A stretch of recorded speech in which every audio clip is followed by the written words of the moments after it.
Welcome to the Rim Break Rodeo. We hope this video helps. In this video, I will show how to make an avocado mask for hair, updated. Mash 1 ripe avocado with 1 egg and 2 tablespoons olive oil until smooth, then add 1 tablespoon honey for shine and protein. Section hair and apply mixture from roots to ends, focusing on dry areas.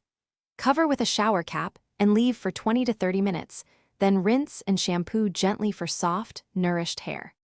Start by gathering ingredients: 1 ripe avocado, 1 egg, 2 tablespoons olive oil, 1 tablespoon honey, and optional 1 tsp coconut oil for moisture.